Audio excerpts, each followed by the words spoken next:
I am a firm believer that action is important and saying no is important.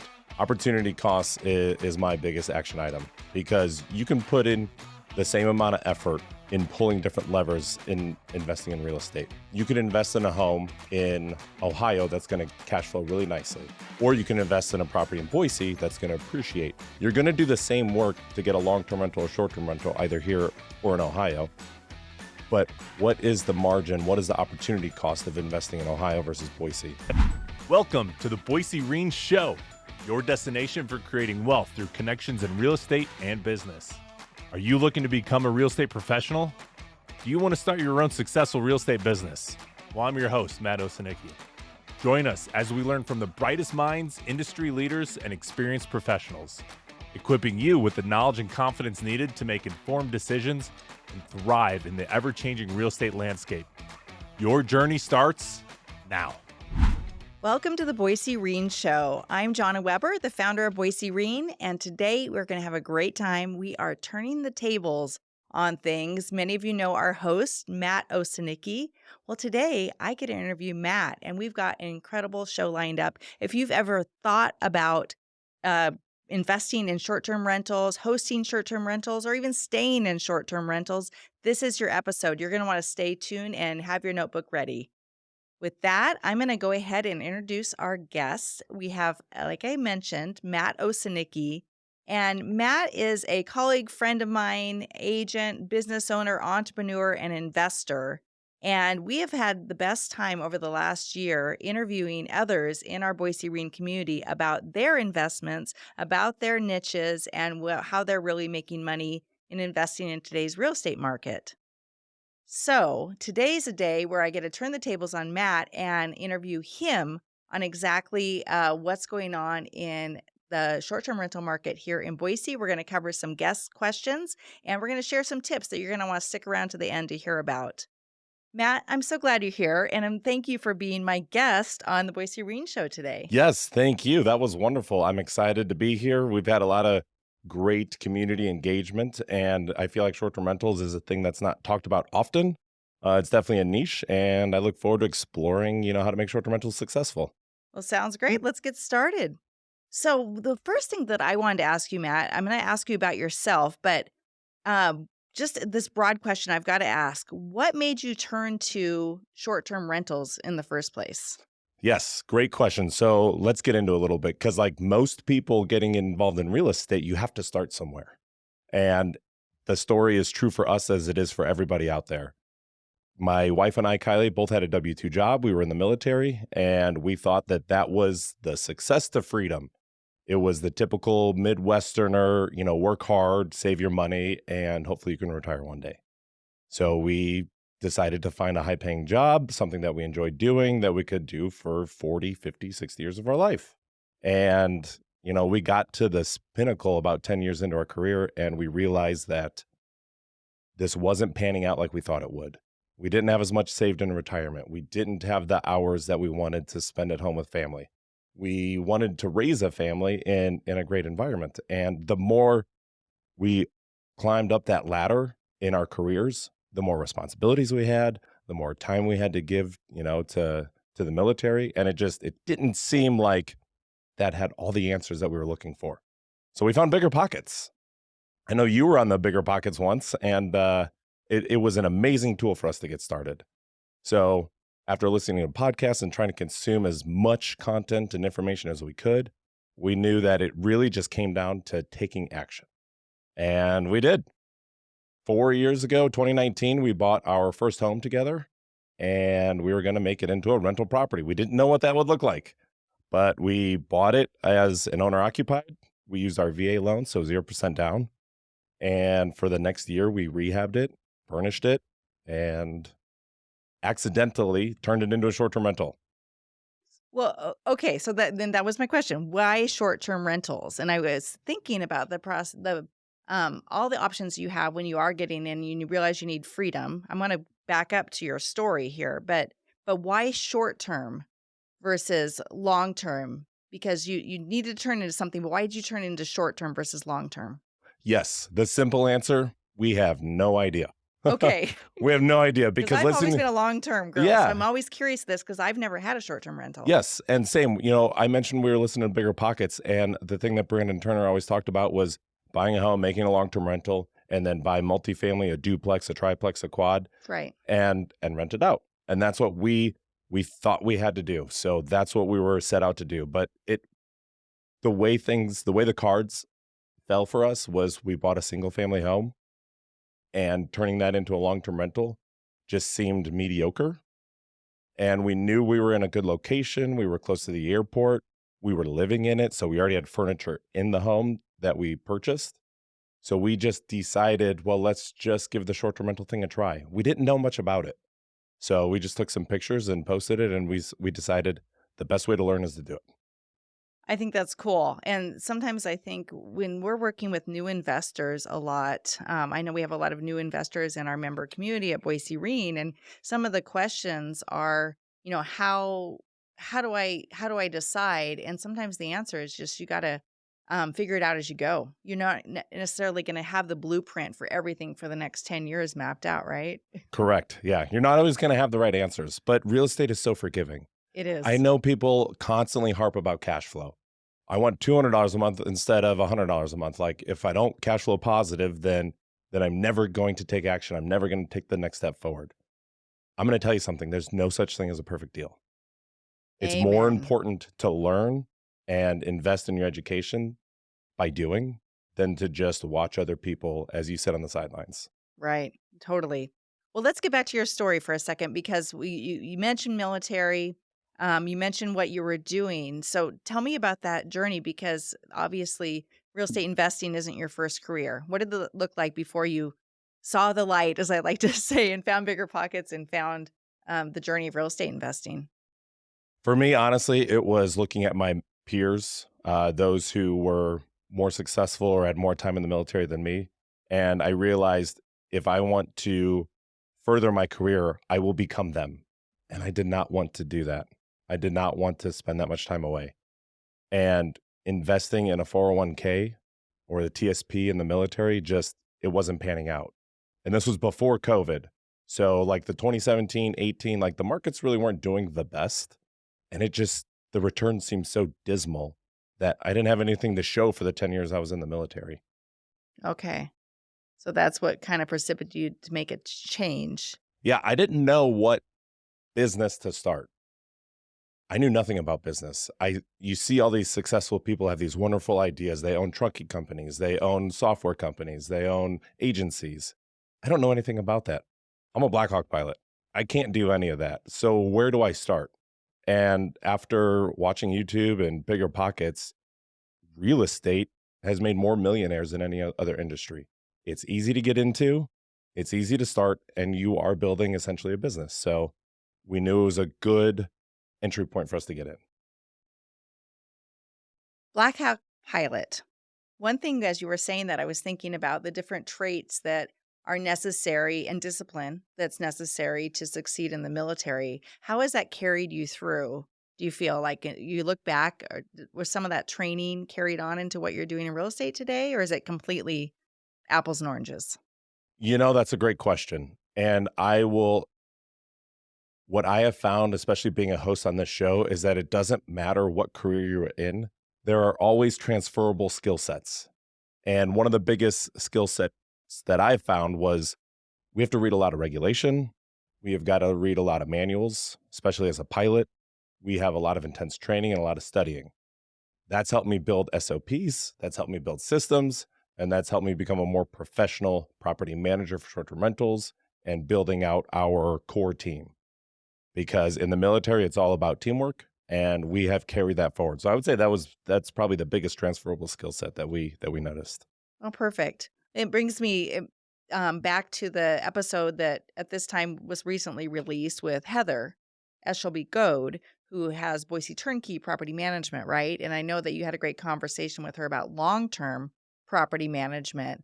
Would you say that in short-term, STRs, as we like to call them, short-term rentals, the systems and processes are even more important? I would imagine, because all of the details, not on a yearly turnover basis, but sometimes a daily turnover. How did you get all that in place? Yeah, it was tough. Again, like I said, you have to take action and learn it for yourself. You have to go through the hardships, you have to go through the mistakes and figure those things out for yourself. Short-term rentals is unlike anything in real estate that I found because short-term rentals is all about sales. You are a sales company, you're a sales agency, and you are trying to get guests to book either your short-term rentals or your client's short-term rentals. So having those systems to increase SEO, to increase CRO, to increase your viewings, to then convert into your your closing rates on bookings. It's wildly different. You mentioned CRO. CRO, what's that stand for the So audience? SEO is search engine optimization. So how many times is your listing being shown to guests that want to book? And then CRO is your conversion rate optimization. Perfect. So of the views that you're bringing in and they are landing on your page, how often are you converting those views into actual bookings? Okay, thank you. I Yeah. did not know that term. Like Yes. I said, I'm long-term all the way, last 21 years, and I've never done a short-term rental. Sure stayed at them all. I've got opinions. Short-term But rentals has taught me a lot about business in general, I which imagine. is fantastic. And it's opened my eyes into real estate that the most successful people in real estate are those who build businesses around real estate. And that brings me to, I don't know if we really formalized it earlier in the podcast, but you're the owner of Your Stay B&B. Yes. And you also you manage your own properties through your company? We do. We actually have 6 units. 2 of them are long-term rental because they're the ones we bought right after our first short-term rental because we thought we had to do long-term. And then the other 4 are short-term rentals. And they're all here in the Treasure Valley and they're doing great. So, Matt, we know why you got started with Airbnbs and short-term rentals, and which is the same thing, by the way, isn't it? Yes. Tell us the difference, because I think a lot of audience uses them interchangeably. They do. And words and meaning matter. I work Right. with Max Reich and he always talks about use common language. Yes. But when it comes to short-term rentals, everybody always uses Airbnbs. It's the misnomer. It's like a tissue and a Kleenex. Yes, like an adjustable wrench and a crescent wrench. Perfect. Exactly. So they are interchangeable, but most people commonly just call them Airbnbs. And hence you've got the great name, Your Stay B&B, which is Yes. very similar, but not the same. I think Yep. that was very smart that you did it that way. Okay. So let's just call them Airbnbs. Okay. We know how you kind of stumbled into them, how you got involved in that space, but what has made you stay? Because it's, in my experience and working with multiple real estate clients, it's not always for the faint of heart. I've had multiple clients that have tried their hand at Airbnbs and sold them shortly furnished and taken a loss on them. And so it is something that takes a skill set. What do you think has made you stay in it and stay successful? So a great question and a really good question. And I think there's 2 answers to this. The first answer I will say is that we were successful with our first one because we were so militant in how we were getting it listed that it cash flowed astronomically more than we could have ever imagined as a long-term rental. So Right. knowing that our cash flow was really good, we decided that we are going to try it again so that our properties, we have a bigger opportunity cost to make our follow-on property short-term rentals. So that's the first one. The second one is that as we were learning the business of real estate, we found that there's not a lot of people in the short-term rental space. And the short-term rentals, the Airbnbs, were in like an analog era, meaning hotels. And it wasn't until Airbnb came around that they made it digital. So instead of, flying to the airport and staying at the local hotel that was close by, you could rent an Airbnb that was close to, the activity that you were wanting to do versus staying at an Airbnb that's closer to the amenities that people traveling to your area want to stay at. And we saw that that was a niche that not a lot of people had hit. And we wanted to double down and build a business around that because not a lot of people have. So that was our biggest driver. And even starting a property management company, we wanted to provide a service to investors in the digital era that wasn't provided before. Okay. Nice. Before we got on air today, we were chatting and you said that you've got some steps that you wanted to share with the audience. 5 easy steps. Tell us about that. Yeah. Well, let's get into a few little hacks for all the audience and everybody listening out there. So we did a lot to get started. We've learned a lot along the ways. And what I have found is there are really 5 easy steps to get started in Airbnbs. And I'll just list the 5 right now. It's do your market research. And for Boise specifically, I'll give you the answer. It's 4 bedrooms plus because you have to have good margins on your mortgage. The next is do an outstanding job furnishing your property. The third is hire a great photographer. The fourth is hire a great cleaning service. And the fifth is only list it on Airbnb. So let's break these down a little bit. The first, market research and finding a great property. What I use is AirDNA, and AirDNA is a software that scrapes data for short-term rentals. It shows what I use most about AirDNA is not the specific calculator for a property. What I use it for is the data of market cap coming into my county or city. So where is the money flowing?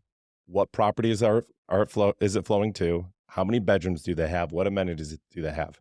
That's the market research I like to do when I'm trying to find a property.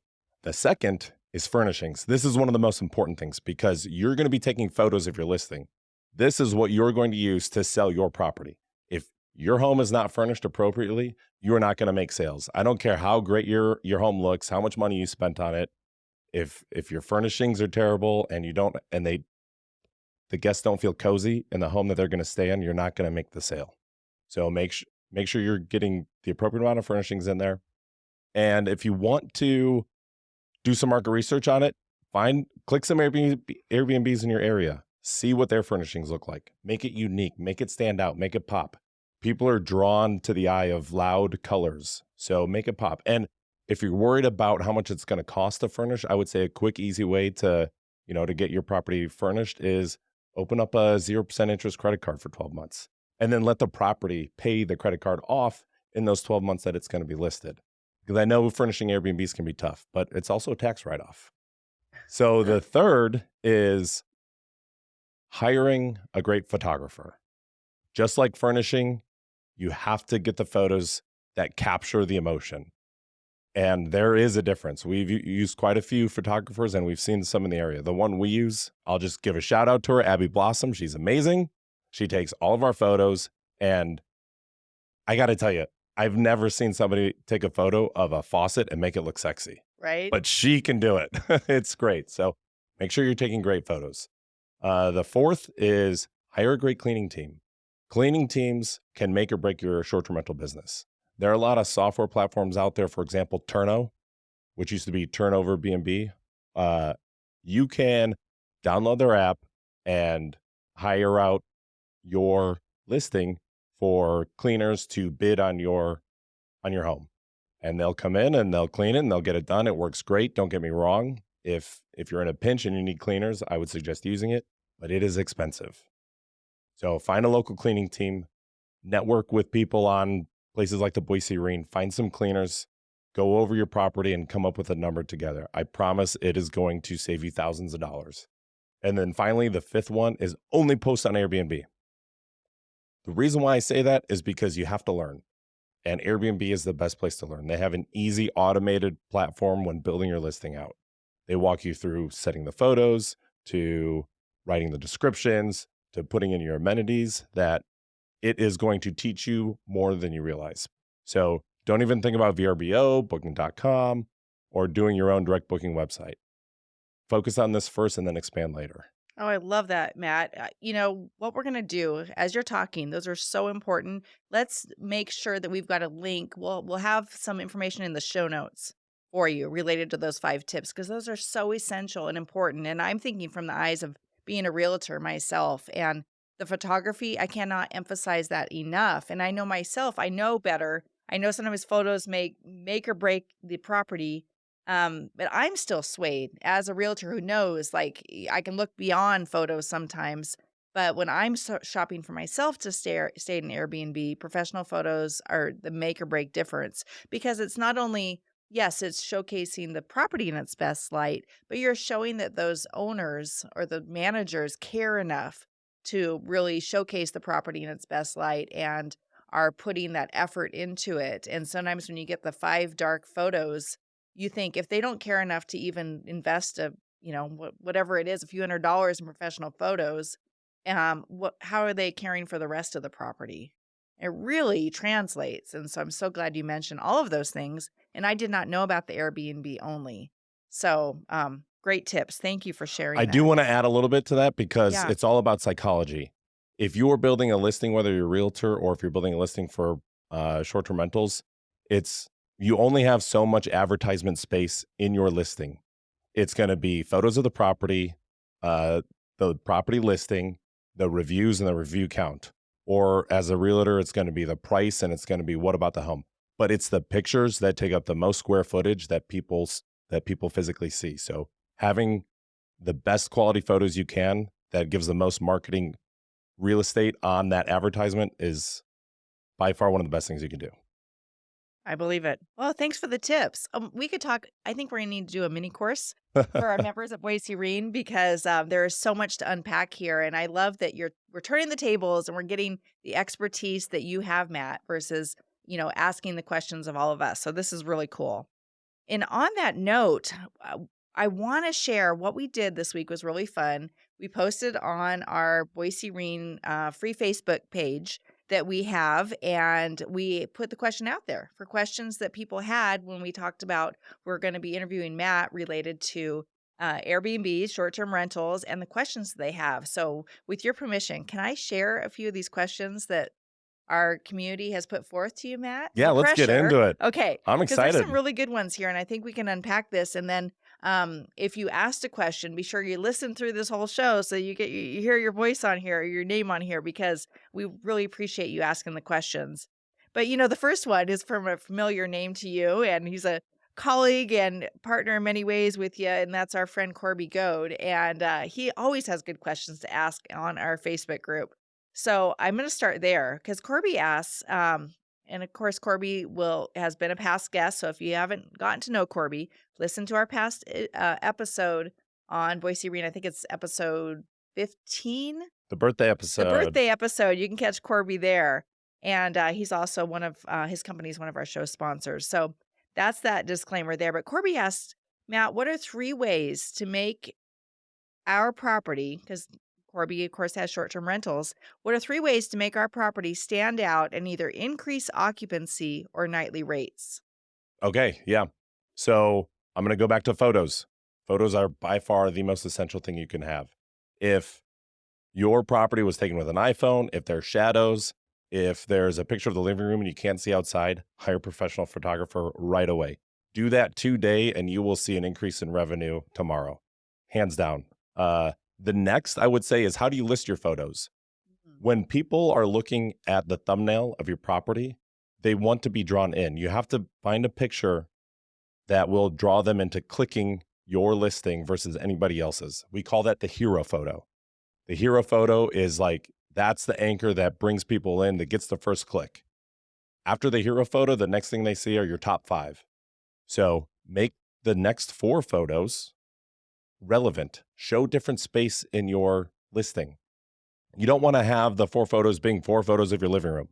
They want to see a picture of the kitchen. They want to see a picture of a bedroom. They want to see a picture of the outside. They want to see a picture of your amenities. So make sure that your top 5 are solid. That will show just how much your property has to offer.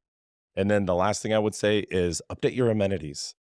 Airbnb has an entire list of amenities that they provide. So go check that page out and make sure that your property has all those amenities. The reason why it's so important to click those amenities and have them in your home, like a microwave, a coffee maker, a hot tub even, why they're so important is because when people are looking for those things, they'll click them. And if you don't have that amenity, you immediately get taken out of the search results. So by having more, you're funneling more guests in. Oh, wow. Fascinating. Well, and speaking of amenities, a lot of people think of amenities, not so much amenities in the house, but surrounding amenities and location, location, location. As we've seen a surge in short-term rentals in the Treasure Valley, I've noticed more and more people are putting their houses up for rent short-term all over the valley right now. But there's actually a question that came from Jessica. Jessica Rash is our community and operations manager for Boise Reen. And a question that she had is, which regions or cities in Idaho are really enforcing restrictions on short-term rentals, and what measures can be taken to shield themselves from such situations? And I asked that knowing you may not have inside of all of Idaho, but maybe we could talk about the Treasure Valley there. Are there restrictions Yeah, that we I should know don't have about? information on all of Idaho, but what I do know is that there was a recent hearing for Idaho in general that they do not plan on restricting any type of real estate service on anyone's property in all of Idaho. Now, that doesn't mean that a local county or city will add restrictions to that.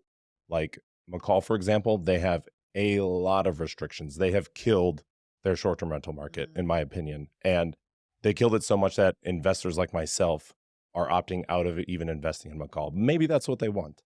Uh, but for Boise specifically, we do have regulations. And the regulations came from a place of, I'll say, safety concerns. They just really want to know, do you have fire extinguishers? Are you fitting the appropriate amount of guests in? Do you have parking? They just want information. There's no restrictions on short-term rentals in Boise specifically, but they do ask that you get a license. And by getting a license, you just go to I think it's boise.gov, and you type in short-term rental license, and it's really quick and easy to fill out. They're not regulating it, but that's what we have. Okay. I don't anticipate regulations coming down hard in Boise in the near future based on Idaho's stance on it, but definitely look at your HOAs, CCNRs when it comes to purchasing a home. Oh my gosh. Yes. I've learned that as a realtor. We've got investors that are all excited, hot to trot about some kind of property. And we get down to, the last day to review the CCNRs, and you see that, no less than 30 days or 6 months, oftentimes rental restrictions. And so it's so important. If you're a realtor out there, read the CCNRs when they come out in the title commitment. And if you're a buyer, you need to be doing that due diligence for yourself as well, and not assume that somebody else is catching that for you. And be open with the people that you're working with on what your intended use is, right? Yep, 100%. Yeah. And especially, I would think, if you're looking at condos or some unique situations where there might be even more than normal regulation. Yeah. And if you know you're in like a tight community that still allows short-term rentals, I would say just try to be neighborly. It's a good way to put it. Yeah. For sure. Another question from Jessica is whether or not you have the idea of an average expense of insurance coverage on short-term rentals. Any insight there? Average expense of insurance, it's really no different than long-term rental, I found, which surprised me. I think we pay like $1,400 or $1,800 a year. We have USAA, but really it's just going to come down to what your homeowner's insurance provides. Okay. So for those looking to get short-term rental insurance, I would recommend starting by just calling your current homeowner's insurance and seeing what they offer. And if they don't, just shop around for the best prices. Great. What are your thoughts on permitting pets? Permitting pets. Oh my gosh. Pets and hot tubs. Yeah, They pets work- and hot tubs are on the list too, Matt. They work really well, again, when it comes to sales. Yeah. Because if a guest is bringing their pets, they're going to check a box that says pet friendly. And if your home is not pet friendly, guess what? It gets put on the chopping block, and you Okay. cannot make that sale. So having pets, yes, I would, in that regards, I would say allow your home to have pets. Now, it has been my experience that pets cause more damage than they bring in returns. Because everybody says that their dog is the best dog that anyone has ever owned, Right. and it is the most perfect dog. Yeah. But I'm going to tell you, when a dog goes into a new place, it doesn't know its surroundings. It's going to mark its territory. It's going to pee. It's going to happen. It's going to cause damage. So most of our units, we recommend not having pets because we already make the sale. We already bring in the income that our clients are looking for. Right. So I would say if your home is struggling and you think it's a pet-friendly home, then maybe go ahead and add pets to increase your revenue. Otherwise, just focus on making a better listing. I love that. I know I'm one of the few. I'm a dog owner, a cat owner. I love pets, but I've got a son with allergies, and when we travel, he's kind of gotten used to our dog, right? But I don't want to create a situation where he's got an allergic situation. And so for me personally, pets are off the list when I'm looking at Airbnbs. So I know that there's pros and cons there, and I don't Yeah. think it should be assumed either way. It depends too a lot of the on the actual demographics of where you've got your rental. Sure. For sure. I want to add one more thing. If you are making a pet-friendly home, do not advertise that it's a pet-friendly home Oh, okay. because your home will still show up no matter what if they're looking for pet-friendly homes. But for those that aren't looking for pet-friendly homes, they will never click a listing that says pet-friendly because of what you just described. They know Mm-hmm. that pets are in the homes and they're choosing not to stay there just because of That's that. me. Okay, perfect. Let's go. There's so many great questions here. I want to keep going. We've got this great, very organized member at Boise Reen, Susan Lee. You know Susan, and she is a systems and processes wonder, I have to say. And Susan, of course, asked, "What systems are you using to organize all this stuff, Matt?" Yeah, the biggest system I'd say we would have is our cleaning crew. We basically have a company within our company, and we use Resort Clean to make sure that all the properties and homes are cleaned when they're supposed to, and that we don't have any issues. Because take McDonald's, for example. When you order a cheeseburger off their menu, you expect it to look just like the picture. And we have that same mentality when it comes to cleaning our properties. So that's a very short answer because it gets so in depth, but having a solid cleaning crew with the right systems to make sure that your property is the exact same way every time is so important.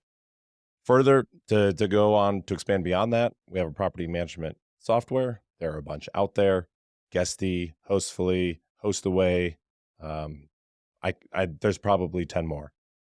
Property management softwares are great for people who have already learned the Airbnb platform. They will allow you to integrate other systems like integrating automatic locks, integrating decibel readers, integrating booking on different platforms and different calendars. So we use a property management software. Yeah, those are some systems. Perfect. Thanks. And I know Susan, you know her personally. Susan, you're welcome to reach out to Matt too, because he's a wealth of information here. This show would not be possible without the support from our local community. Because of you, we're able to share information from leading professionals like never before. That's why our sponsors at Boise Turnkey Investments and Your Stay B&B have teamed up with the Boise Reen Show. Whether you're just starting out or you're a seasoned pro, they help bring you all the insider information to get you started on your journey today. Back to the show. Next question that she had was wondering if you buy separate damage protection or if the guests typically pay for it. You know, this is a good question, and I would say it's a controversial question Oh, really? because it's more based on a particular person's experiences. We've had 3 years in the industry with tens of thousands of bookings. I don't know the exact number. I know we've got like 2,000 reviews, but we've seen our fair share of bookings and our fair share of problems. That being said, places like Airbnb, they offer air cover.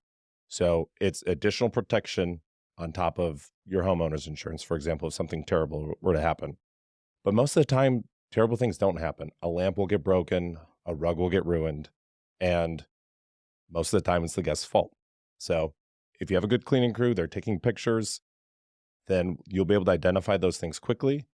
You'll send your claim into air cover and they will refund you for the lost damages and even services. We put in labor, for example, to replace some things and it all gets covered. We've never had an issue in the 3 years that we've been doing this that something hasn't been paid for. So we don't get additional coverage for that reason because we haven't learned the hard lesson that we need it. Well, good. Just Yeah. we'll say that's the way it's going to continue. That's really great to know. How do you answer inquiries when people ask if you'll go off platform? I guess to rent beyond Airbnb, or without it. Is that what she means there? Yeah, Directly? definitely. Yeah, off booking because Airbnb does all the screening on the guests for you. So you know that the guest that coming is more times than not going to be a good guest to have that's going to treat your property appropriately. If you're going beyond using Airbnb and you're looking to take direct bookings, I would highly recommend using a direct booking platform. Those will be available on a property management software. Like we use Hostfully, which we pay for a direct booking website. So if somebody wants to book off platform, it is great. It's phenomenal because you get return clients. You don't have to pay Airbnb service fees. It's a great way to do it. And it also has the integrated calendar and payment options for them. Now, if you don't have the ability to use a property management software, you can always do the lease Venmo route. That's the simplest way to put it. If somebody, your friend wants to book your place or they know a friend that wants to book it, send them a short-term rental lease, have them sign it, put a down payment down, and just have them Venmo you some money. Gotcha. As you were talking, I was thinking about the more you tend to go off script, and I'm putting that in air quotes if you're listening to this, the more opportunity for error, though, right? Yes. So Yep. for those getting started, it seems like a great thing would be to stick to the program for a little Yes. bit. It has all See. the systems and it makes it really simple and easy for you. Yeah, it's worth Yep. sometimes it's worth a little bit more, It taking a is. little bit less, Yep. for sure. Well, those are great. I might get back to a couple more Susan's questions, but in the interest of just making sure that we're getting burning questions answered here, we have another member, Stefan, who also is very familiar with the short-term rental space and has a great platform for that as well. We need to get him on the show one of these days. Yeah, he's great. By the He's a way, wealth of great knowledge. guy. Yes. So Stefan St. Marie asked, anything you want to see next in this industry? Oh, that's a good question. It's new. It's on the forefront still. We're still learning things as we go. So I did make a list of things because Stefan, I know you're going to hound me later and you'll probably have some things that you want to add to this, but I'll just name off a couple. AI is going to be a huge integration Sure. coming into the short-term rental space. One of the reasons we went with Hostfully, our property management software, is because they offer host.ai. So before too long, when you're communicating as a guest, when you're communicating with the host, more times than not, you will most likely be talking to an AI software like GPT, and it's going to sound just like a human. I've used it. It's incredible. We haven't integrated it yet because I'm nervous, but AI is going to be one of the biggest things coming forward. And that's one of the biggest pain points hosts have is guest communication because you have to be quick. Guess one answers now. Some other things, Google is doing a good job leading the market with, I'll call them Google stays. If you go on Google, you can book airfare. You can book flights wherever you want, and they give you the best prices. They're doing the same thing. There's a tab, I think it's called Vacation Rentals. And if you list your properties with Google, it comes up just like airfare does, and it provides the best listings in that area. I really see that as a game changer as we move forward. So I love that. and then I like it too. So another thing, better regulations, more professional co-hosts. I think there's an opportunity for co-hosts out there. I'd like to see ownership transfer of listings with Airbnb. Not that I think that'll ever happen, but I think Airbnb is missing out on a lot of opportunities by not allowing listings to be transferred, like in the sale of a property, for example. I've encountered that. Have too. you? Mhm. Yes. Yep. Yeah. We just had one of our clients recently sold their Airbnb listings, and it sold at a premium, in my opinion, because we had great photos taken. The place was furnished. It was listed as an Airbnb, and they got top dollar for it. And then Airbnb cleaning certifications. Cleaners is a big pain point for hosts, and getting your property cleaned and on time. It's tough. Don't get me wrong. So seeing some kind of like free certification or training for cleaning companies out there, I'd like to see some changes. So yeah. Have you had any like emergency cleaning experiences where you've been in the houses yourself, Matt? Oh, 100%. I bet. Yeah. I feel like a Tasmanian devil trying to get everything done. And it's just like, we will get done like minutes before the guests check in. It's wild. Wow. Can be wild. Yes. And now with 3 babies at home, you're going to have some helpers pretty soon helping Yep, you about yep. that. If you don't know, Matt has 3 beautiful babies at home. And I've already seen them on videos with some job sites with you putting some things together for Airbnb. So I love that it's going to be a family business. Family business. Very Yep. cool. And Stefan was asking about tech that you found to make your life easier. I think we kind of addressed that with Susan and what you Yeah. covered on there. But any hacks that we can do to make our lives easier for our businesses, we're all about those. And a couple of other questions that kind of take it into that specific data information, because I know so much of it's about data. And I think a lot of times people are really confused now on, they hear the saturation thing with Airbnbs. And I think whether that's real or not, I'll let you speak to that, but also really drilling in on the data that you're getting from AirDNA. So Nikki, who is on our community page, she says, how do you analyze the data from AirDNA and try to determine if a place will cash flow? I had the opportunity to pick up a fourplex, but I'm so used to running numbers on long term, I'm roadblocking myself on how to run numbers for short term. How do you use that information to really determine cash flow? Yeah, Nikki, that's a great question because I had this issue starting out too. When you get on AirDNA and you comp a property, it tells you what it's supposed to make, right? Just Right. like when you comp a listing, it tells you what it's supposed to sell at. But what it doesn't account for is how well that property has been set up, how well that property can perform. Is it what the market wants? For example, is it a 3 bedroom versus is it a 6 bedroom? It's hard to know for sure. And on top of that, AirDNA includes the cleaning costs. So if AirDNA says your property is going to gross 45,000 annually, that's including the cleaning. So really, you're only grossing like 38,000, depending on your cleaning service. And then if you have a property manager, now you're only grossing 32,000. So I understand that there's a lot to go into that, and I feel you, Nikki, because I had the same issues moving forward. So what I will say is, instead of doing a comparative market analysis on a short-term rental, look at the data. Look at where the money is flowing. How many beds do these listings have? What are the locations? And can you make your listing better than those listings? If you find that there's a property that's grossing 60, 70, 80,000 in that local area, then use that as a comp and find other comps like that. And then build your listing to perform better. Take better photos, put in better furniture, and get better reviews and manage it appropriately with good communication. And I think that'll give you a better comp than just the comparative market analysis tool that AirDNA has. That's what we do. Very cool. I'm going to go off the questions for a second. You obviously know what you're talking about. You've put a lot of thought and you've taken a lot of education to learn this. Where has this come from? What have you invested in for yourself to get to this level of expertise? Is it all like just rolling up your sleeves, learning as you go, or have you had some mentors along the way? I never thought about asking this question, but that is a really good question because there's a lot that goes into it. Yeah. The best Doesn't just happen educator. overnight. Yeah, right. Just happened overnight. So I will say I've been doing this for 3 years, and I know it's not a lot of time, and I have a lot more to learn. So these are my experiences only. But the best educator has been action. That's been the best educator. Then the next thing we went into is we're members of Rob Bilt's mentorship program, Host Camp. So we're able to access and learn not only from the training that he provides, the training that other members on his mentorship platform provide, but just being in touch with their community to ask questions.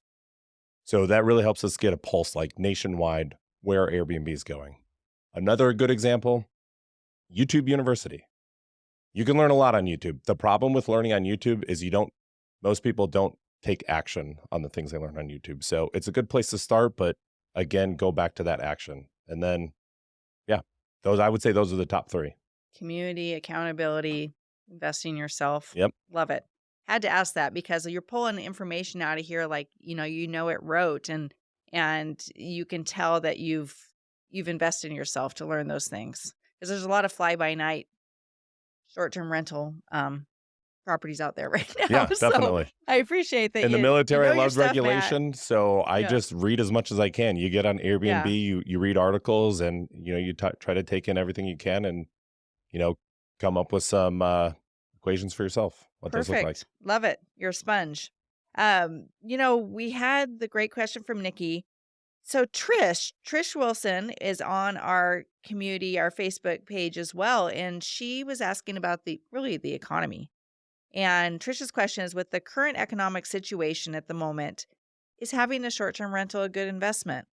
Pretty subjective, I think. Yeah, it's a great question for all investors. Yeah. Is investing in real estate in general a good opportunity right now? I would say that the best answer to that question is, what are your goals? If you are looking to start your own short-term rental up yourself for the first time and learn the systems and processes and have done your market research and you feel confidently that, you can make a listing work, then yeah, it does make sense. It makes sense for us. Our personal properties that we manage, one, I just ran the numbers earlier, we're earning 31% ROI. The other one, we're earning 56% ROI on 2 of those properties I ran earlier. So they can make sense based on your goals and the energy and effort you're willing to put into it. Long-term rentals are going to be easier as far as energy and effort goes, but they're not going to cash flow as much. So I know it's a general answer, but it depends. Yeah. No, I think it definitely does. We always talk about that in investing in general in Boise Reen. What's your long-term, first of all, is it a short-term goal? Is it a long-term goal? Is it cash flow now? Is it building up equity over years? And maybe it's a specialized situation. We have a furnished rental that we set all up in Moscow, Idaho. which is where my daughter goes to college. So we go up there and stay at football games and so forth. And we have toyed with renting it out short term. We haven't done Airbnb, Matt, or anything. We've done the, hey, friends, you can stay here and pay for the cleaning fees kind of thing. But for us, it works for that period and meets our objective. But that's a very different goal than trying to retire from a job and getting cash flow from an Airbnb. Yeah, definitely. So talk that through with the professional that's helping you through a purchase or, maybe advising you on the deal, and possibly even your accountant, I would say, your CPA, and look at your whole situation and whether it makes sense for what your goals and objectives are. It might just be a second home that you want to monetize a little bit, and that's great. Yeah. Right. We have a lot of people who just have vacation homes. Then they just want to come here and visit their sons or daughters who go to BSU. We've got people who live out of the country. We've got people who live out of state that just come and fly in every once in a while. We have people who want to take tax advantages of, buying furniture and buying an expensive property. That's one of the great things about short-term rentals too that I would like to mention is when you buy a great short-term rental property, it is going to be bigger, more expensive, and in a better location than most properties when it comes to real estate investing. And with that in mind, that asset's going to appreciate higher with less risk than something that might be, further out of the city. Okay. Are there any specific areas in the Treasure Valley that are consistently stronger than others, in your opinion and experience, for consistent inquiries and rentals? Yeah, that's a great question. I think a lot of the audience should know when it comes to the Treasure Valley specifically. I ran these numbers maybe a couple months ago, but let's talk about market cap. Boise brings in $44 million of market revenue annually. The next biggest is Meridian at $7 million. I think the third is Eagle at $4 to $6. And beyond that, I just didn't care. So first and foremost, I know I want to be in Boise because that's where the money is. So then I look density. Where are most people going to? That's pretty easy to answer. Downtown, by the airport when they first come in, or anything in between.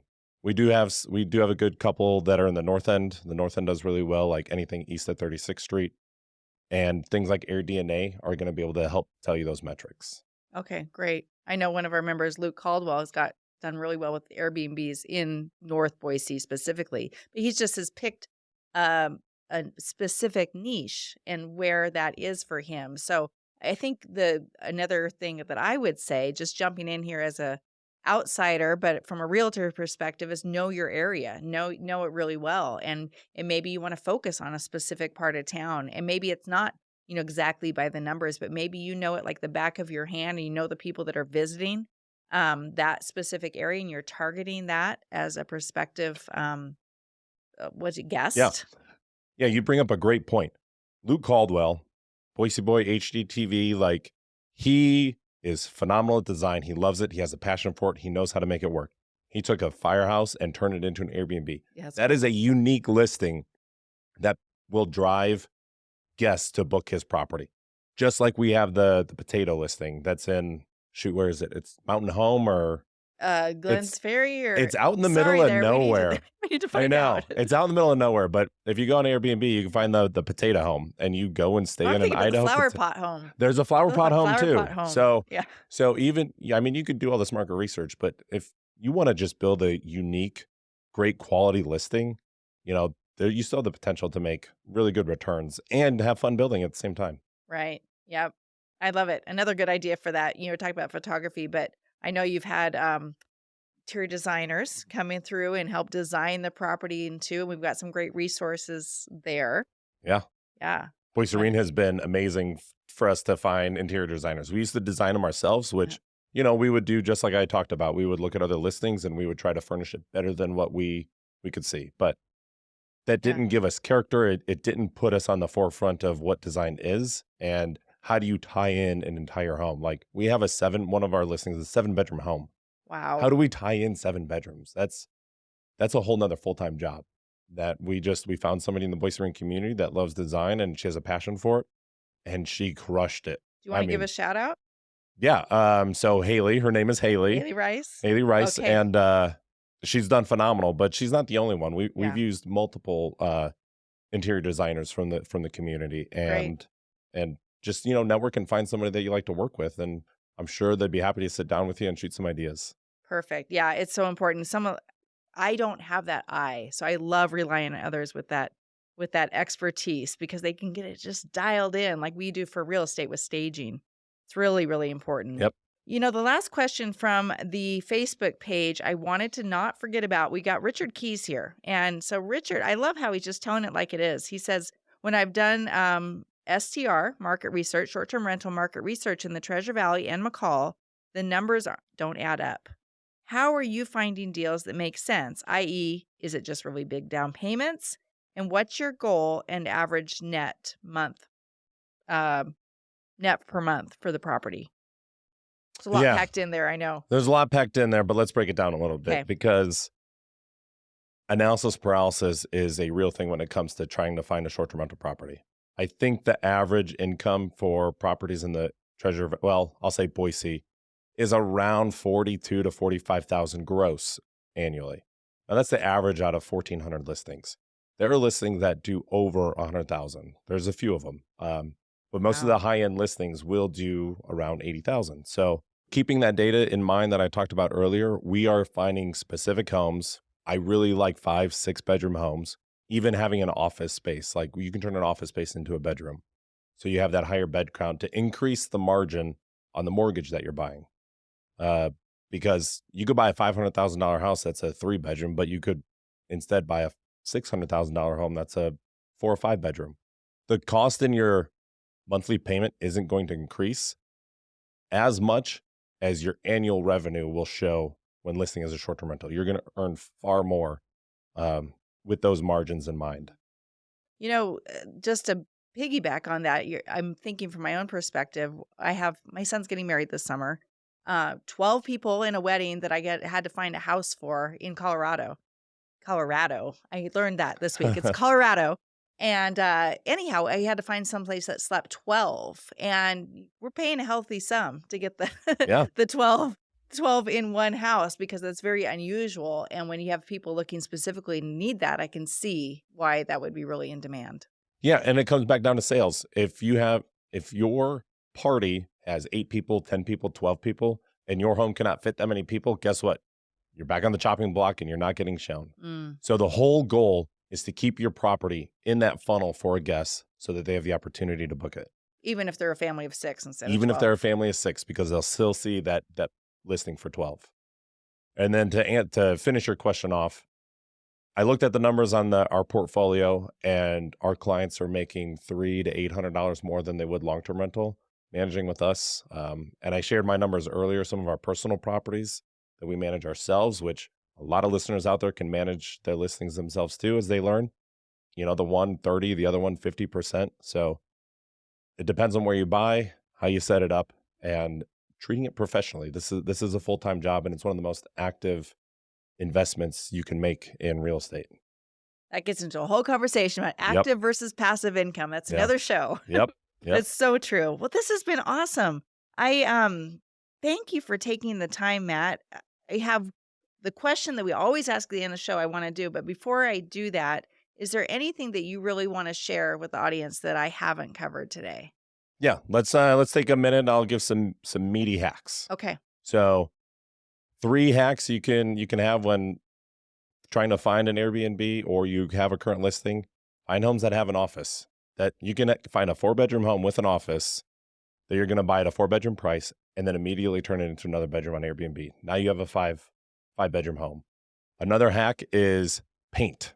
Paint is so cheap to put up, but if you add bold colors in your listings, and we've done this on some of ours, it draws the eye to that listing. So if you're seeing down on revenue, paint some rooms. They love seeing that. And then the last thing I would say, scroll through Airbnb's amenities and find what are the amenities that you can check off. And if your property doesn't have those amenities, add them so you can check it off to increase the funnel for your sales. And then another one would be top 3 improvements you can make today to boost your revenue. So for those listening, you can take these action items today to increase your annual revenue on your properties. And that's going to be photos, cleaning service, and dynamic pricing. Photos. We talked about that a lot earlier. Get professional photos, get a great thumbnail, which is your hero photo, and then set up your top 5. That will instantly increase your revenue. The next, cleaning services. A lot of people use apps like Turno to get cleaners into their properties. It's expensive. Find a local cleaning company. If you don't know any, reach out to me. You can use ours. They clean a lot of properties, and it saves more money and makes our properties more profitable than a lot of these things that I'm talking about. And then the last is dynamic pricing. Airbnb will price a property for you, but it stays the same, and pricing changes seasonally. People want to stay more in this city in the summer than the winter. There are events, there's, college graduation events, and the dynamic pricing will help you get the most juice for every squeeze of that listing booked. So those are the top 3. Hi, I'm Jonna Weber, the founder of the Boise Real Estate Investor Network. Thanks for being a listener of our Boise Reen Show, where our incredible pro members share their personal stories and areas of expertise with our listeners. If you're enjoying our show, you are going to love our Boise Reen community. Our mission is to inspire, connect, and equip you to create wealth and freedom for yourself and your family. We invite you to join us as a member at Boise Reen today at boisereen.com. Very cool. So much information here. I think this is giving our listeners tactical. Hopefully, you're listening to this. You're walking away with tactical strategies on how to get started if this has been something on your mind, or maybe it hasn't been on your mind, but now you're thinking short-term rental is a pretty good way to look at building another asset in your life. So this has been very, very insightful for me. I've learned a lot. So thank you. Matt, I'm going to ask you, what is one action item that we can take today as listeners, our listeners can take today, that will bring them closer to their goals? Yes, I love this question. We ask it a lot, and there are a lot of great answers. I am a firm believer that action is important and saying no is important. So what I want to talk about today is opportunity costs. Opportunity costs is my biggest action item, because you can put in the same amount of effort in pulling different levers in investing in real estate. For example, you could invest in a home in Ohio that's going to cash flow really nicely. Or you can invest in a property in Boise that's going to appreciate more than anything would cash flow in Ohio. So you're going to do the same work to get a long-term rental or short-term rental, either here or in Ohio. But what is the margin? What is the opportunity cost of investing in Ohio versus Boise? And for me, investing in Boise over the next 5 years, the amount of appreciation I'm going to see versus the minimal cash flow that Ohio provides is going to get me into more properties later on down the road. Another example would be realtors. You could be a residential realtor, you could be an investing realtor, you could be a realtor with commercial property. You're still signing contracts, you're still showing homes, but the lever that you pull as a commercial realtor, for example, the margins are going to be much higher. Earning 3% on a multi-million-dollar deal versus 3% on a single-family home, you're still doing about the same amount of work. Another one I want to talk about is like a house flipper versus a developer. You're still swinging the hammer, you're still putting in the manual labor, but you're just pulling a bigger lever when you're developing your own properties. And I say this because I've noticed that in the short-term rental space, it's all about margin. It's all about saving money as a cleaner versus, using turnover to increase your ROI, to increase your margins. And when you look to invest in real estate, plan your path forward that's going to be synergistic with the goals that you're trying to hit, and make sure that you're reaching the right opportunity costs as you go along the way. I love it. Opportunity costs, so real. And time is the most precious thing we have. And so really looking at it from kind of an investor standpoint in that perspective, when we look at putting a measurement on our time, is so critical. And it's more valuable than ever, especially as a busy dad with 3 little ones at home. Yes. And you want to spend as much time as you can Yeah. using the right opportunities. Yep, exactly. For sure. So thank you. This has been so insightful. And thank you for listening today and giving me the opportunity to be the host of the Boise Reen Show. It's been a blast this week. And thank you. And if you want to reach out to Matt specifically, Matt, what's the best way for people to get in touch with you? Yeah, you know what? I'm just going to make it simple and put it all in the show notes. I'm easy to get a hold of, and I love talking to people. I love educating and, collaborating. So please feel free to reach out. Okay, that sounds Yeah. great. And of course, you can find Matt at many of our Boise Reen events. We've got a great member community and all kinds of things happening where we are on a mission to inspire and connect and equip our members to build that wealth and financial freedom for ourselves and for our families. And we love you on that journey with us. For now, we're signing off at the Boise Reen Show. This is Matt, and I'm Jonna, and we will see you next time. Have a great day.